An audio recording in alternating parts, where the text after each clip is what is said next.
이 시간은 오늘 우리에게 주신 하나님의 말씀은 신약 성경 요한복음 14장 10절에서 11절까지의 말씀입니다. 신약 성경 요한복음 14장 10절에서 11절까지의 말씀입니다.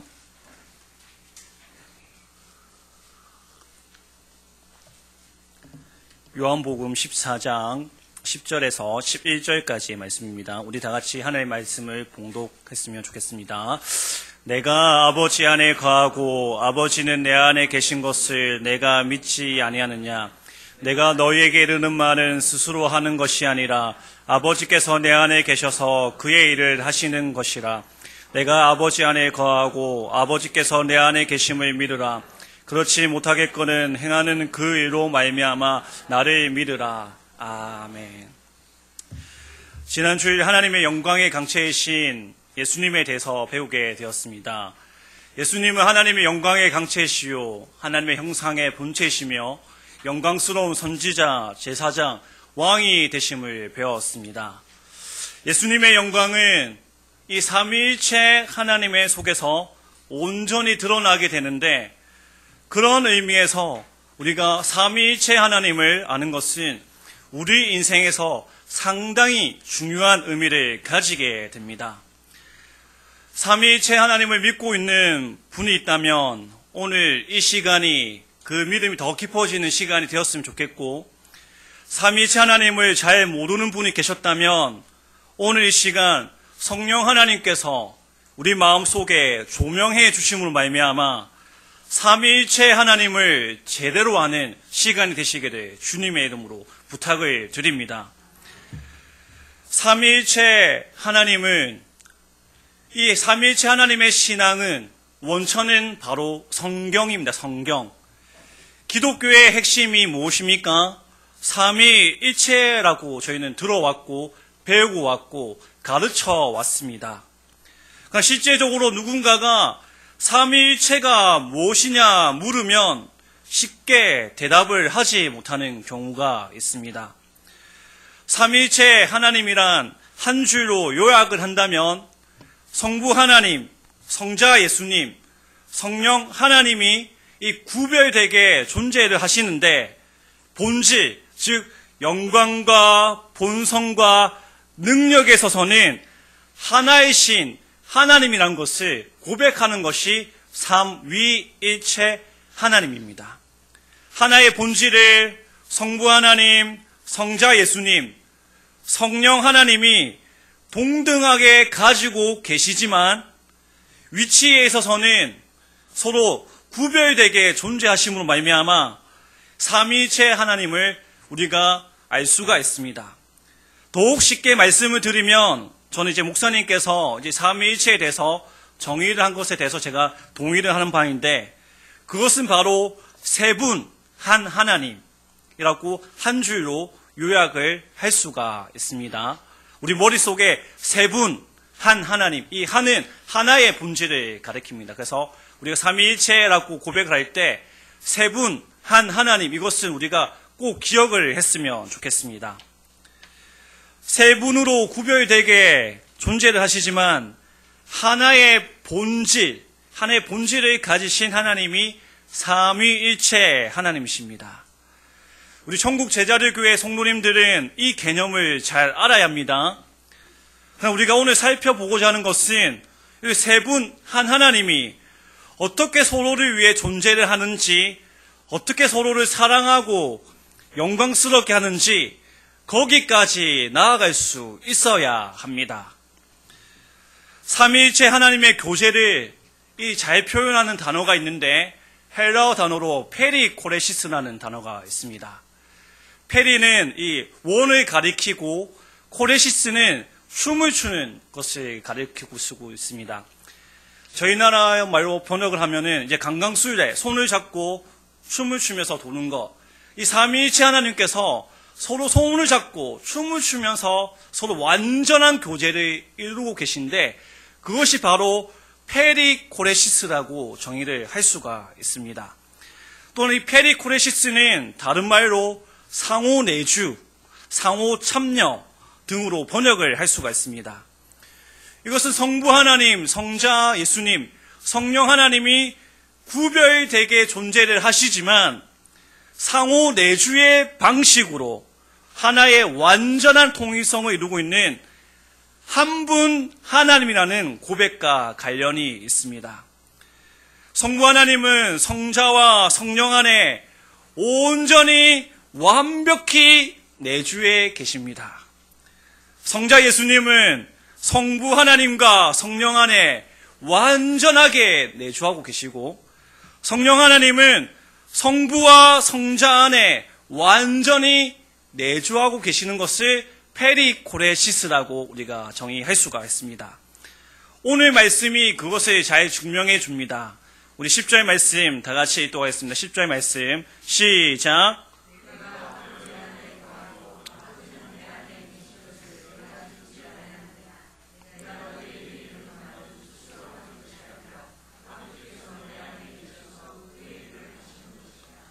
내가 아버지 안에 거하고 아버지가 내 안에 계신다고 말씀을 하고 있습니다. 여기서 아버지는 성부 하나님을 가리키고 내는 예수님을 가리키고 있습니다. 어떻게 거주하고 계십니까? 페리코레시스로 상호 참여하시고 내주하시고 상호 내주하시면서 이거 완벽하게 그 속에 거하시고 있습니다. 삼위일체 하나님을 통해서 알 수 있는 첫 번째 사실은 삼위일체 하나님은 서로를 아는 친밀한 사귐이 있습니다. 성부와 성자와 성령 삼위가 함께 누리시는 인격적인 교제 가운데 첫 번째로 우선되는 것은 서로를 깊이 아는 친밀함이 성부 하나님, 성자 예수님, 성령 하나님이 상호 내주하심으로 말미암아 서로를 아주 깊이 친밀하게 알고 계십니다. 여기서 안다라는 말은 인격적인 존재로서 서로를 체험함으로 아는 친밀함이라고 할 수 있습니다. 성자 예수님은 아버지의 하시는 일을 친히 본다고 여러 차례 말씀을 하십니다. 왜냐하면 아들과 아버지 사이에 서로를 깊이 아는 친밀함이 있기 때문입니다. 또한 이 친밀함은 성경을 자세히 읽어보면 서로를 사랑하는 사귐이라고 알 수가 있습니다. 우리 다 같이 요한복음 3장 31절에서 36절 말씀을 읽도록 하겠습니다. 요한복음 3장 31절에서 36절 말씀. 요한복음 3장 31절에서 36절 말씀 다 같이 읽도록 하겠습니다. 시작.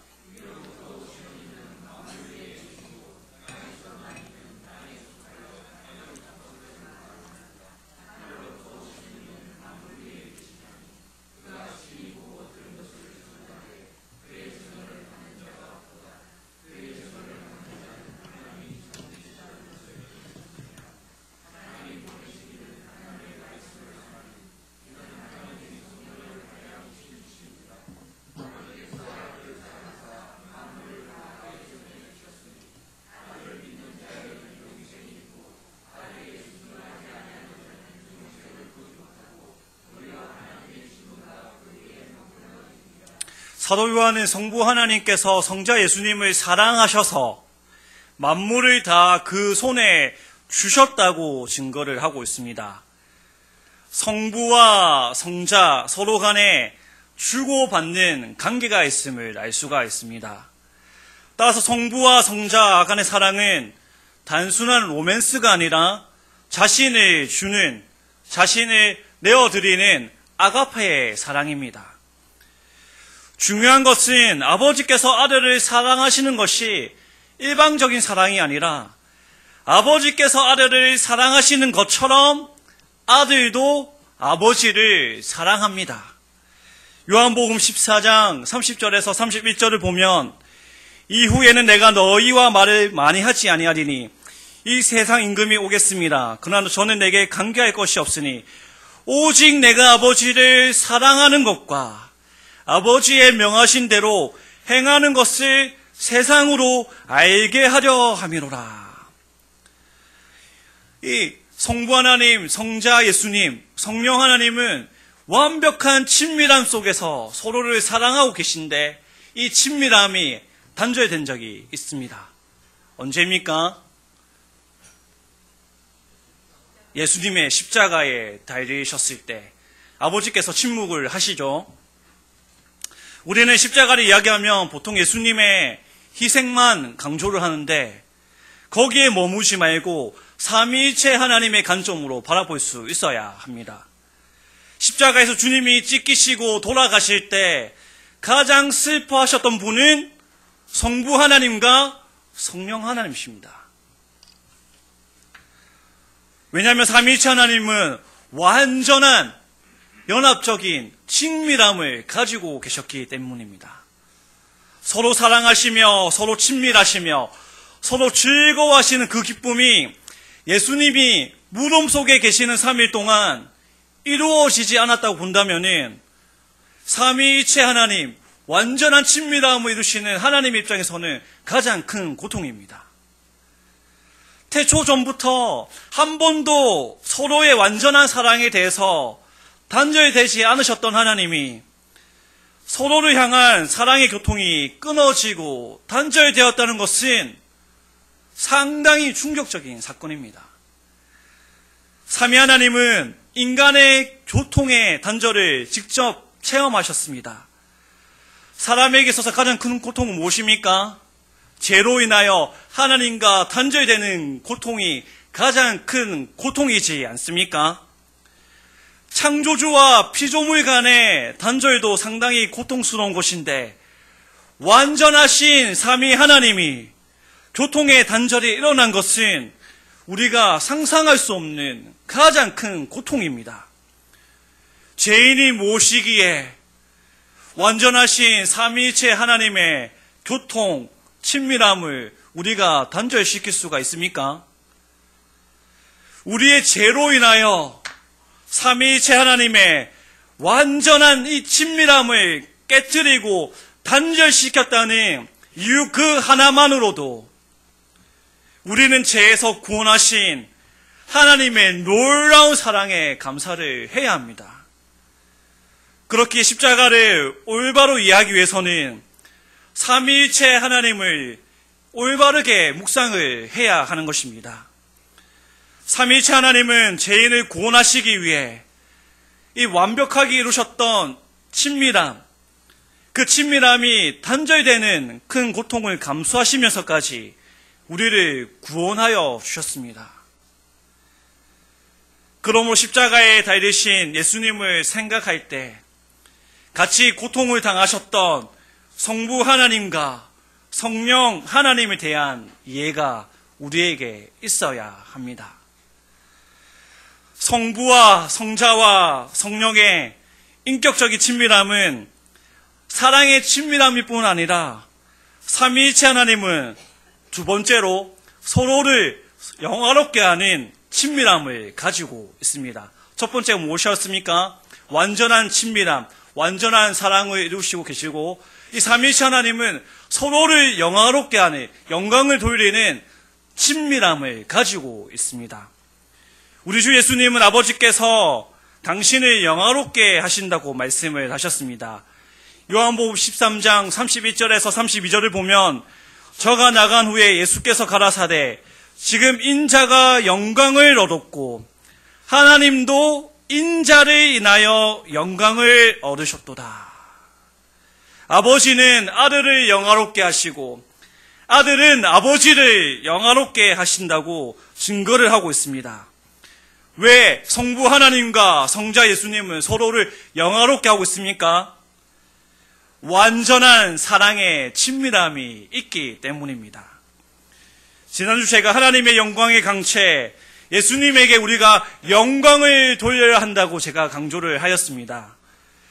그러나 사람이 예수님께 영광을 돌리는 것보다 더 중요한 것은 성부 하나님께서 아들을 영화롭게 하시고 아들도 성부 하나님께 영광을 돌린다는 것이 가장 중요합니다.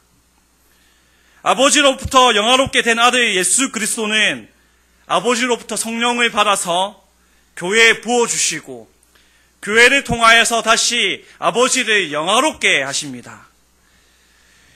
여기서 우리는 성부와 성자와 이 사이에 서로 영광을 돌리는 영화로운 관계가 있음을 알 수가 있습니다. 요한복음은 성부와 성자 사이에만 있는 이 영화만 가르치는 것이 아니라 성자와 성령 사이에도 서로를 영화롭게 하는 것이 있다는 것을 가르쳐 주고 있습니다. 우리 다 같이 요한복음 16장 7절을 읽도록 하겠습니다. 요한복음 16장 7절. 요한복음 16장 7절 말씀입니다. 다 같이 시작.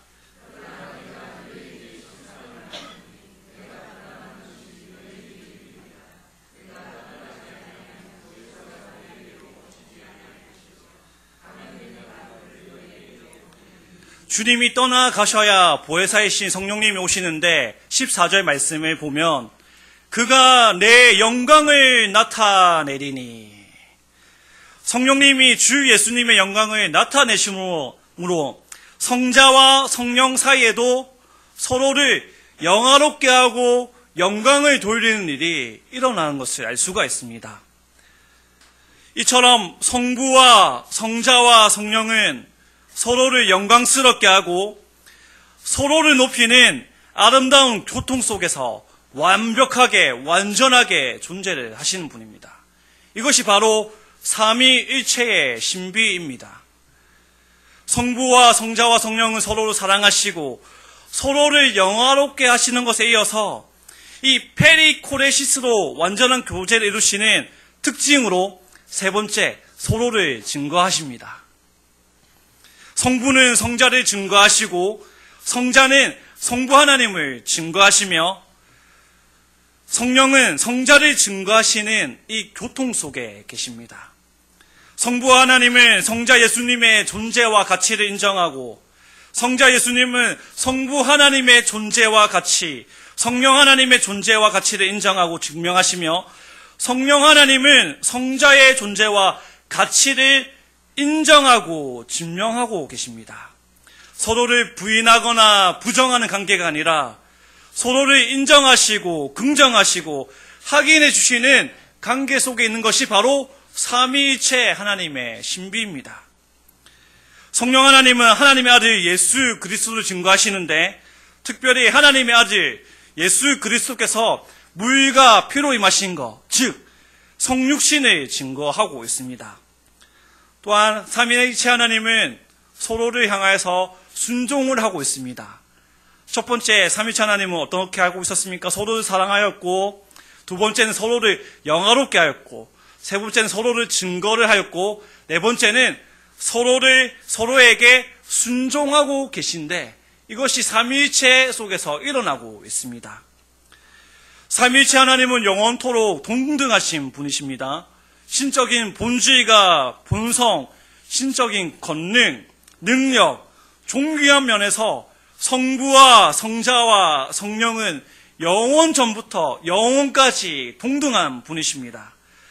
그러나 흥미롭게도 성경은 동등하신 성부와 성자와 성령 사이에 서로 자발적으로 순종하고 서로를 자유롭게 섬기는 사귐이 있다고 말씀을 하고 있습니다. 우리 요한복음 4장 34절 말씀을 읽도록 하겠습니다. 요한복음 4장 34절 말씀. 요한복음 4장 34절 말씀.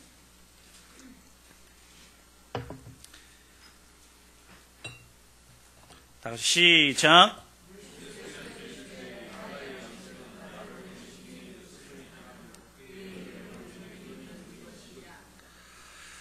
나의 양식은 나를 보내신 이의 뜻을 행하며 그의 일을 온전히 이루는 이것이니라고 주님은 말씀하고 계십니다. 하나님 아버지의 뜻에 복종하여 그 뜻을 이루는 것이야말로 예수님의 삶의 목적이었습니다. 하나님의 아들이신 우리 주 예수 그리스도는 항상 이 성부 아버지의 뜻에 전적으로 순종하시고 복종을 하십니다. 그렇기에 십자가도 자발적으로 순종을 하셨다고 요한복음에서 가르치고 있습니다. 순종과 복종을 통해서 주님이신 예수님은 성부 하나님을 섬기셨습니다. 아들은 아버지의 뜻과 명령에 순종하고 복종하시고 아버지는 아들의 기도와 간구에 응답을 하십니다. 성령 하나님 역시 성자 예수님을 섬기신 것을 기억해야 합니다. 성령께서 예수님을 섬기신 것은 예수님의 사역 속에 동행하면서 능력 주심을 통해서 알 수가 있습니다. 예수님이 모친 마리아의 태에서 잉태된 것도 성령으로 말미암아 된 일입니다. 성령 주님이 잉태되실 때부터 계속 주님과 동행하셨고 주님께서 가르치시고 치유하시고 기적을 행하실 때마다 이 성령 하나님은 주님과 더불어 일하셨습니다. 또한 성령님은 예수님께로부터 듣는 것을 증거하십니다. 요한복음 16장 13절에서 15절 말씀을 보도록 하겠습니다. 요한복음 16장 13절에서 15절 말씀. 요한복음 16장 13절에서 15절 말씀. 다 같이 시작.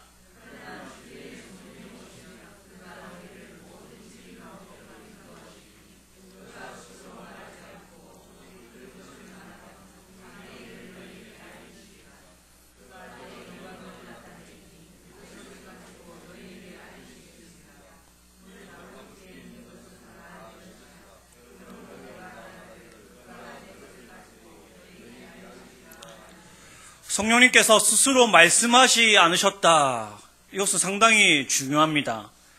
그것은 성령님 스스로가 자신의 개인적이고 독단적인 의도에 따라 말씀하지 않았다는 것을 의미합니다.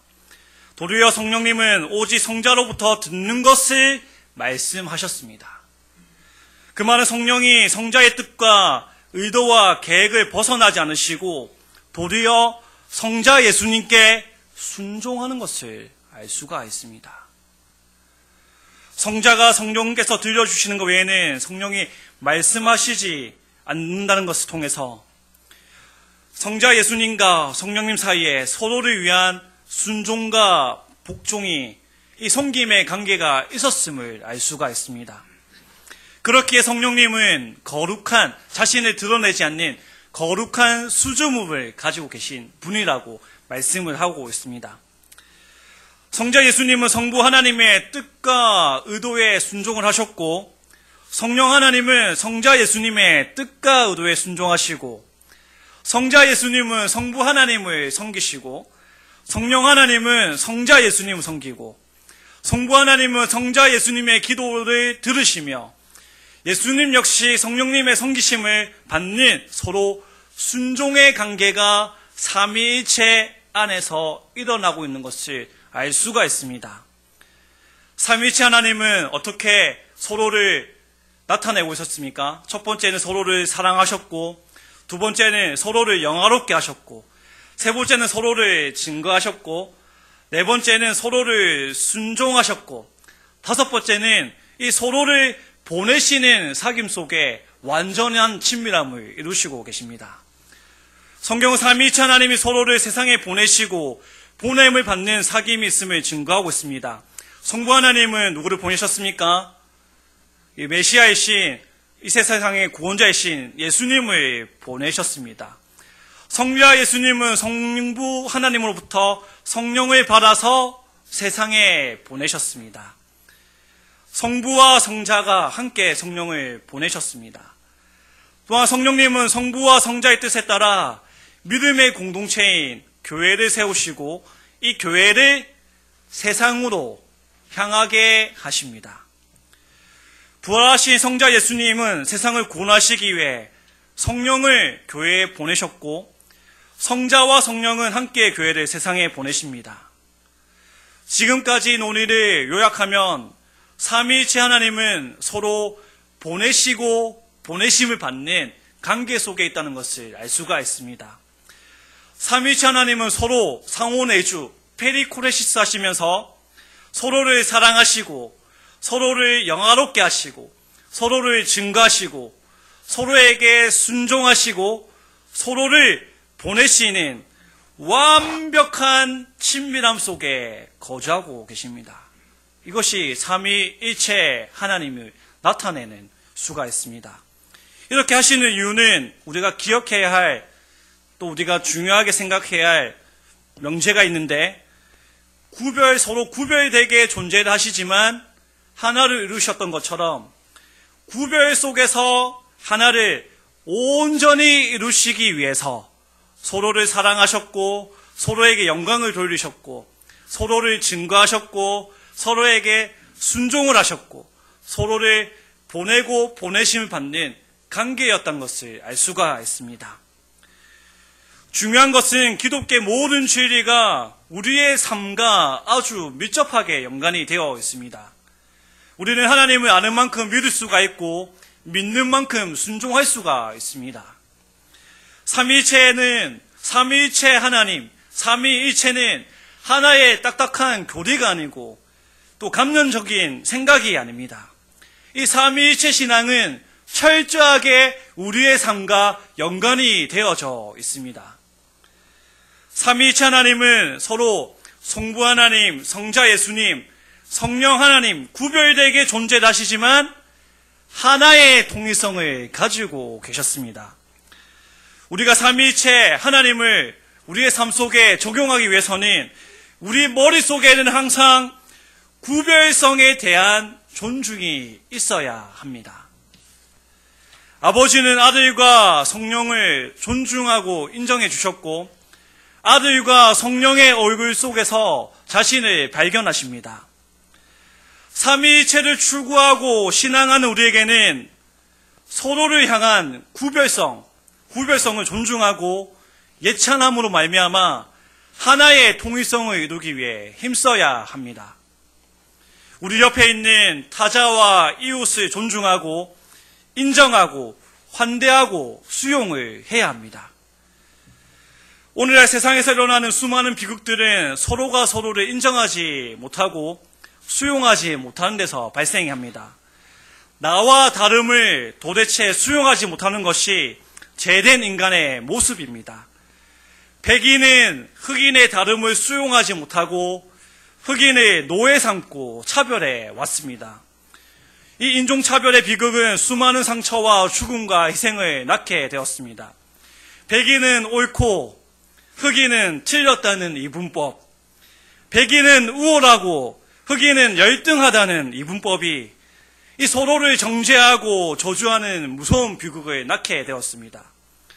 독일 사람들은 옳고 유대인은 틀렸다는 이분법, 독일 사람들은 선하고 유대인들은 악하다는 이 이분법이 600만 명의 유대인을 학살하는 참상을 가져오게 됩니다. 한국에서는 경상도는 맞고 전라도는 틀렸다는 생각이 지배적이고, 전라도 쪽에서는 전라도는 맞고 경상도는 틀렸다고 합니다. 어른은 항상 맞고 젊은 사람의 의견은 잘 반영되지 않는 유교적인 모습이 아직도 우리 모습 속에 있습니다. 또한 남자는 맞고 여자는 틀렸고, 여자는 맞고 남자는 틀렸다는 이 생각도 지배적입니다. 우리가 알아야 하는 것은 진리가 다른 것은 우리가 무조건 틀렸다고 배척을 해야 합니다. 그러니까 진리가 아닌 것에 대해서 우리가 서로를 향해 다르다고 느낄 때 다른 것은 다른 것이지 틀리지 않았다는 것을 전제해야 합니다. 죄는 분리와 분열과 무질서를 가져왔습니다. 아담과 하와의 타락은 하나님과 그들 사이의 관계를 깨뜨렸습니다. 뿐만 아니라 자기 자신 간의 관계도 깨졌습니다. 그 결과 자신을 수치스럽게 여겼고, 죄로 인해 인간과 자연 사이의 관계도 깨지게 됩니다.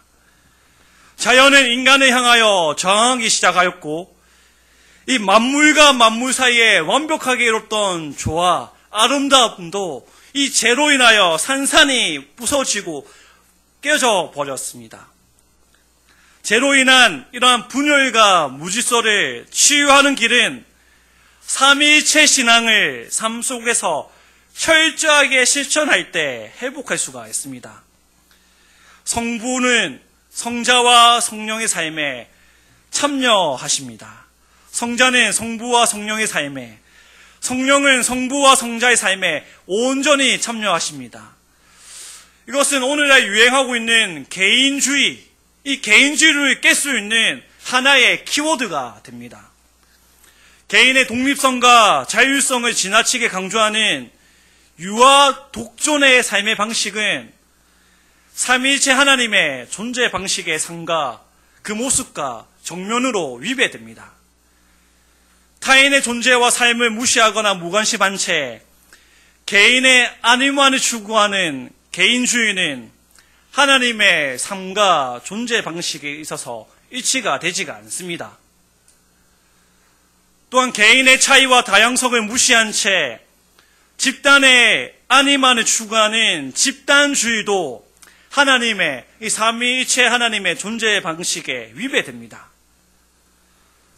삼위일체 하나님 안에 있는 이 페리코레시스 관계성은 우리 자신의 존재와 삶이 타인의 존재와 삶에 서로 의존되어 있음을 알 수가 있습니다. 그렇다면 어떻게 우리가 믿고 있는 삼위일체 하나님, 이 신앙을 우리의 삶에 어떻게 적용할 수 있습니까? 우리가 첫 번째로 삼위일체 신앙을 적용해야 하는 곳은 바로 가정입니다. 가정. 결혼은 하나님이 창조하시고 제정하신 제도입니다. 부부관계는 하나님께서 맺어주신 관계입니다. 삼위일체 신앙을 추구하는 우리는 서로 된 구별 속에서 서로를 향한 존중함이 있어야 합니다. 차이가 있고 다름이 있는데 그것은 없는 것처럼 또는 그 차이가 별로 큰 문제가 아닌 것처럼 무시해버리는 것은 현실을 도피해버리는 것입니다. 남편은 아내를 자신과 다른 타자로서 수용하는 법을 배워야 합니다. 남편은 아내를 자신과 다른 존재로서 인정하고 존중하는 법을 배워야 합니다. 남편은 아내를 자신에게 주신 하나님의 선물로서 존중하고 아내의 존재를 귀하게 여기는 법을 배워야 합니다.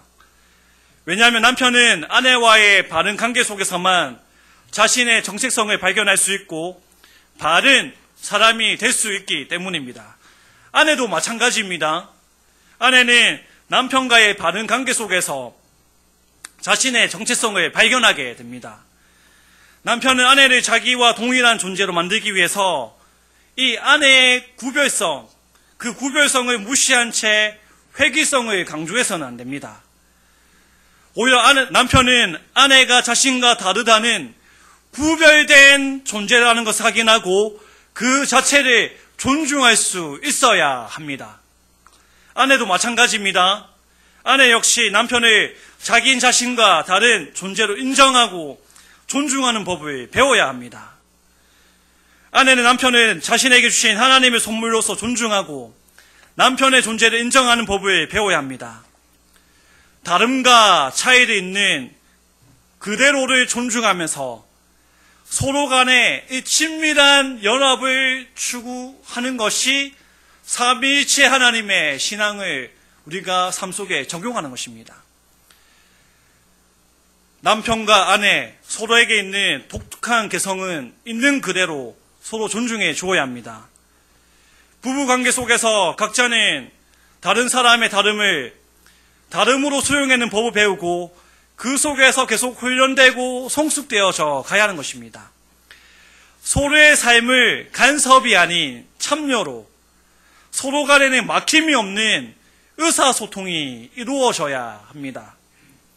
남편은 귀를 열고 아내의 말을 들어야 하고 듣고서 아내의 삶에 참여하기 위해서 자신이 할 수 있는 일을 감당해야 합니다. 아내도 남편에게 귀를 열고 남편의 말을 듣고 관심을 기울여야 합니다. 부부 사이에 왜 친밀하고 서로를 인정해주고 존중해주고 사랑을 해야 합니까? 삼위일체 하나님이 서로를 사랑하시고 영화롭게 하시고 서로를 증거하시고 서로를 순종하시고 서로를 보내시는 그런 사이에 있었기 때문에 우리가 삼위일체 하나님을 믿고 있다고 한다면 서로를 존중하며 인정해주고 이 친밀한 사랑을 우리의 부부관계 속에서도 우리가 증명을 해야 합니다. 부부 사이에 서로를 향한 친밀함이 없고 존중이 없는 것은 삼위일체 하나님을 제대로 알지도 못하는 것이고 제대로 믿지 못하는 것입니다. 우리 성도님들 가정에 서로를 향한 친밀함과 존중이 회복되기를 주님의 이름으로 기원합니다.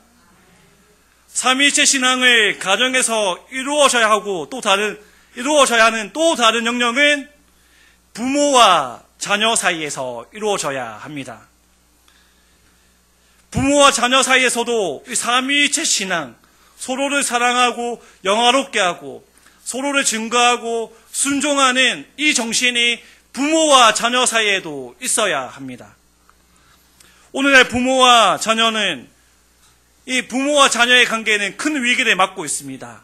많은 이유가 있겠지만 이 위기는 대체로 자녀를 하나님께서 주신 선물로 생각하지 않고 자신의 소유물로 생각하기 때문입니다.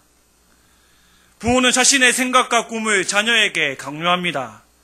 자녀가 부모가 이루지 못한 그 일을 대신해 주기를 바라고 있습니다. 자녀로부터 이 대리만족을 얻기 위해서 고군분투하게 됩니다. 자녀가 부모와 다른 존재가 될 수 있는 공간을 허용하지 않고 있습니다. 자녀를 사랑한다는 이유로, 자녀를 아낀다는 그 이름으로 부모는 자녀에게 폭언과 욕설, 협박과 폭력을 가합니다. 부모와의 관계가 끊어진 자녀들은 가출이나 자살과 같은 극단적인 행동을 하게 됩니다.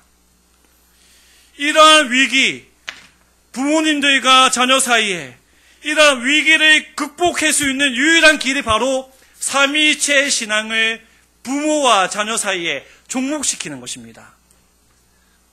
무엇보다도 부모는 자녀가 나와 구별된 존재라는 것을 인정을 해야 합니다. 이것이 부모와 자녀의 관계의 시작점입니다. 부모는 자녀를 부모와 같은 존재로 획일화하려고 해서는 안 됩니다.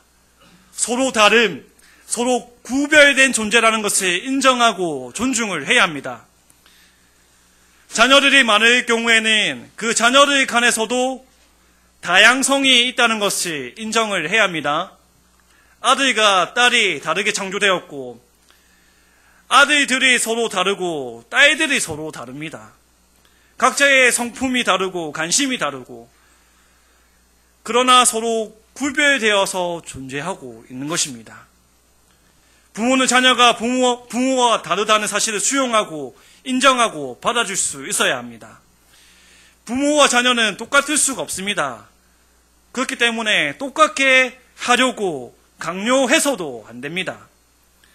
똑같은 존재는 아니지만 이 구별됨 속에서 하나 되는 통일성을 이루어가야 합니다.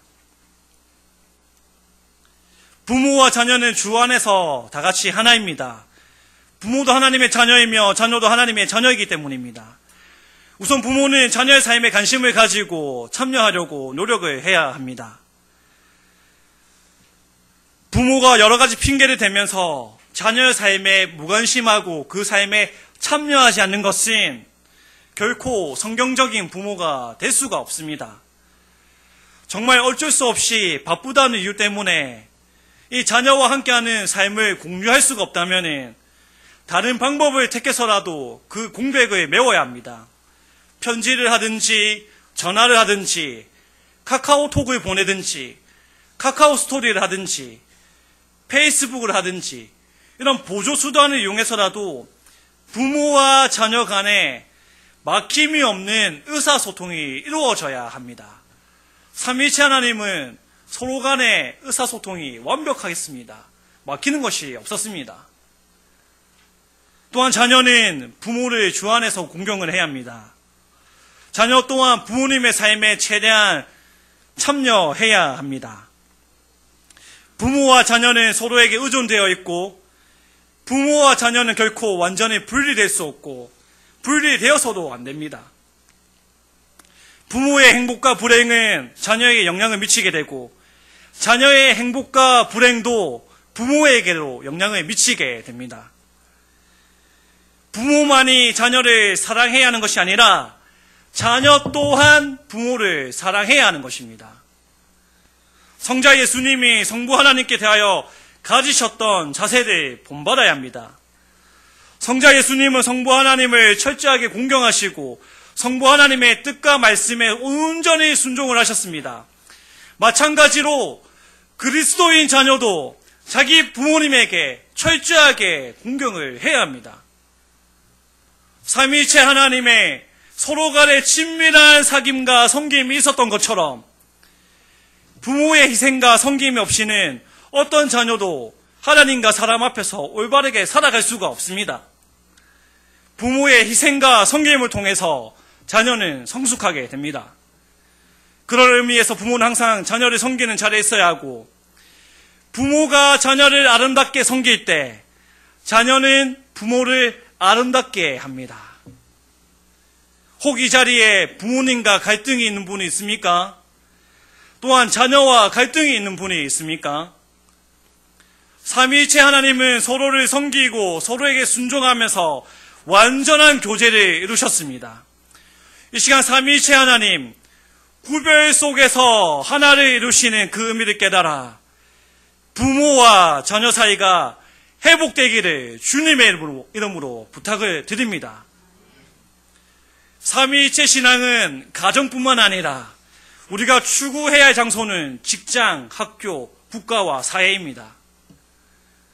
우리의 일터와 직장은 삼위일체 신앙을 드러낼 수 있는 최정방입니다. 먼저 우리의 일터에서 서로 다양성을 존중하는 삶을 살아가야 합니다.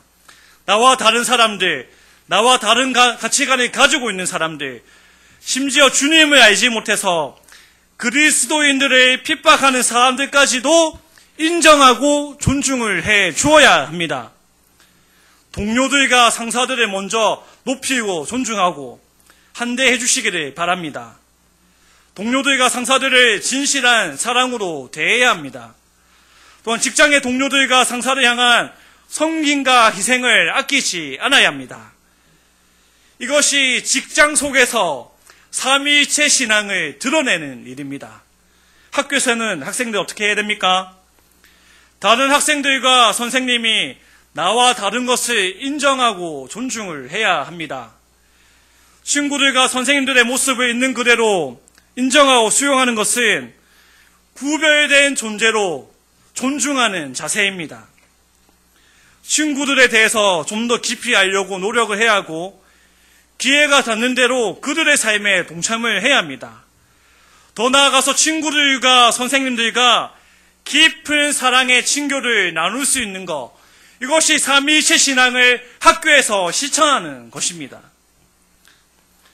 혹 학교 안에 어려움을 당하고 있는 친구가 있다면 먼저 하나님을 안 사람으로서 기도해 주어야 합니다. 이렇게 할 때 삼위일체 하나님의 정신을 학교에서도 실천해 갈 수가 있습니다. 나아가서 삼위일체 하나님을 실천해야 하는 곳은 바로 국가와 사회에서도 드러나야 합니다. 우리 주변의 많은 사람을 구별된 존재로 인정하면서 존중을 하면서 가난한 사람들은 없는지, 고아와 가부들이 어떻게 살고 있는지, 장애인들을 비롯한 소외 계층 사람들에게는 어떻게 봉사하고 섬길 수 있는지 깊이 고민을 해야 합니다. 그리고 기회가 닿는 대로 그들의 삶에 동참해 주어야 합니다. 주님은 이 세상의 가장 작은 자에게 한 것이 바로 예수님에게 한 것이라고 말씀을 하셨습니다. 그런 의미에서 우리 요동식 간자님이 하시는 장애인 헬스 사업을 하는 것은 상당히 의미가 있는 일입니다. 요동식 간자님은 그 일에 하나님께 영광을 돌리는 일인 것을 잊지 말아야 합니다. 또한 주일마다 도시락을 배달하는 일도 이 삼위일체 하나님을 드러내고 실천하는 아주 영광스러운 자리임을 잊지 말아야 합니다. 나아가서 기회가 닿는 대로 항상 주머니에는 동전을 준비해서, 그래서 힘들게 살아가는 사람들에게 언제든지 조금이라도 도울 수 있도록 준비를 하시기 바랍니다. 이것이 삼위일체 하나님 믿고 있는 우리가 사회와 국가에서 우리가 해야 할 의무입니다. 끝으로 삼위일체 신앙이 실천되어야 하는 곳은 바로 교회입니다. 성경은 예수 그리스도의 몸된 교회를 이루는 지체들의 다양성을 반복해서 강조합니다. 고린도전서 12장 12절에서 14절 말씀을 다 같이 읽도록 하겠습니다. 고린도전서 12장 12절에서 14절 말씀.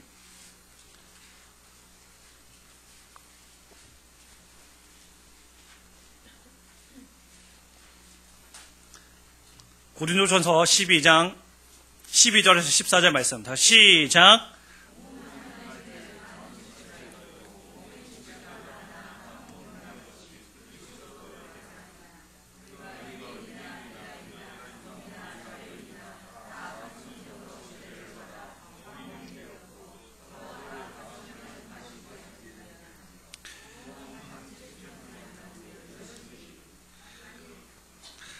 사람의 몸에 여러 다양한 지체가 있듯이 예수 그리스도의 몸인 교회도 다양한 지체성을 가지고 있습니다.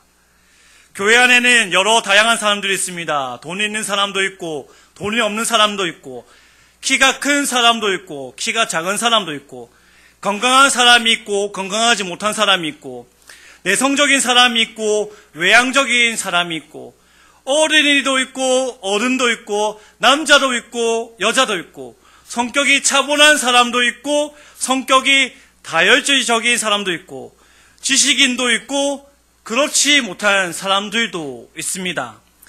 교회만큼 다양한 사람들이 모인 곳이 없습니다. 이런 다양함 속에서 서로 구별된 속에서 우리는 서로를 향한 존중함이 있어야 합니다. 존중이 있어야 하는 교회에서조차도 생각이 맞지 않고 말이 통하지 않고 자신에게 잘하지 못한다고 해서 저 사람 교회 안 나왔으면 좋겠다. 저 사람 교회 데리고 오지 마라. 저 사람 교회 오면 나 교회 나갈 거다. 이렇게 안 좋은 마음 먹은 사람들이 있을 수가 있습니다. 이 마음은 하나님이 기뻐하시는 마음이 아닙니다. 하나님의 피로 사신 교회를 짓는 행동 그 자체입니다. 칼빈은 죄 중에 가장 큰 죄가 주님께서 피로 사신 교회를 짓는 것이 가장 큰 죄라고 말을 하고 있습니다. 우리가 잘나서 구원을 받은 것도 아니요. 우리 모두 다 하나님의 긍휼과 은혜가 없으면 안 되는 죄인들이었습니다. 우리가 미워하고 시기하고 질투하고 외면하는 사람도 우리가 기억해야 할 것은 하나님의 형상입니다. 우리가 감히 누구이기에 하나님의 형상에 대해서 뭐라 말을 할 수 있겠습니까?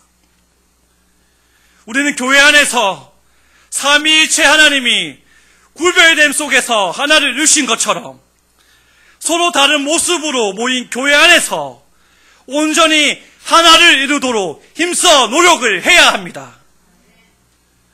모든 다양성에도 불구하고 주님의 몸은 하나입니다.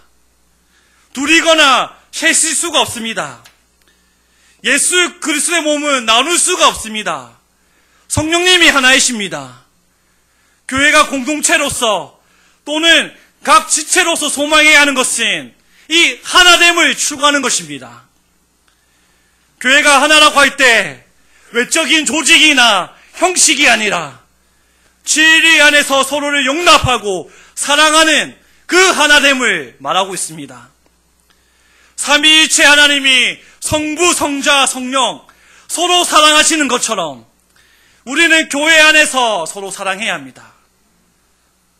사랑한다는 것은 서로 용서하고 사랑에 서로의 허물을 덮어주는 것이고 서로에게 인자하게 대하고 서로를 불쌍히 여기는 것이고 서로에 대해서 인내하고 오래 참아주는 것이 바로 사랑입니다.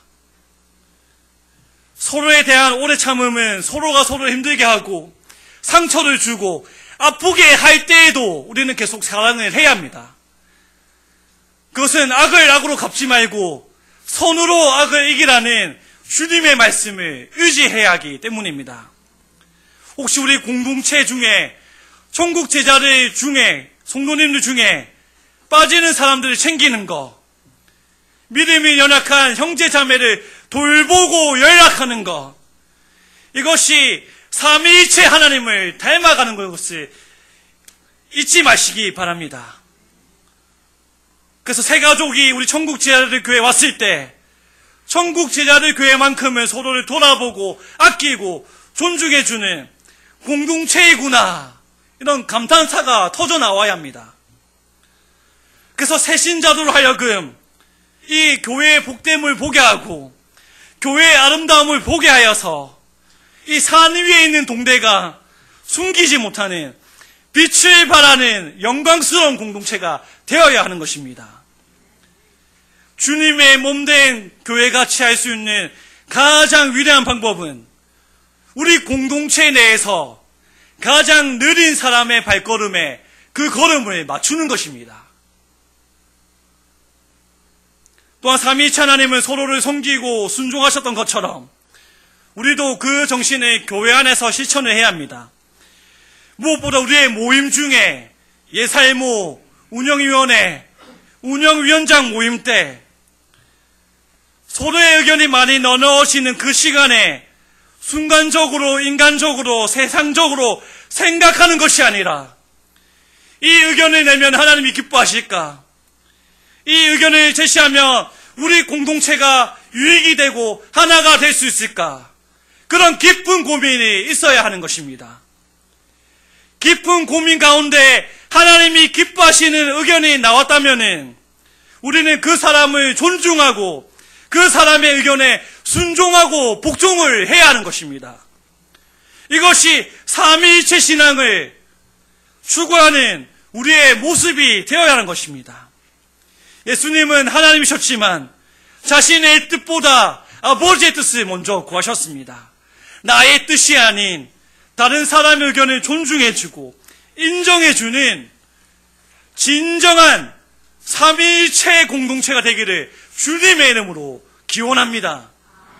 이 시간 말씀을 정리하며 하나님의 말씀으로 도전하고자 합니다.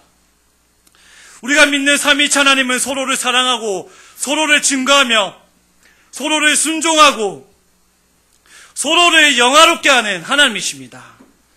세상 사람들은 이 삼위일체 되시는 하나님의 위대함을 모릅니다. 우리는 예배 때마다 삼위일체 하나님과 인격적으로 만나는 시간을 가져야 합니다. 왜냐하면 삼위일체 하나님에 대한 참된 예배가 없이는 삼위일체 신앙을 우리의 가정과 학교와 직장과 사업과 사회에서 실천하는 것은 불가능한 일이기 때문입니다. 그러므로 하나님의 말씀으로 도전합니다. 예배를 통하여 삼위일체 하나님과 완전한 연합함을 추구하고 체험하시기를 바랍니다. 예배를 통해 우리 모두가 성부 하나님을 아버지로 모시고 살아가는 한 가족이 되었음을 고백합니다.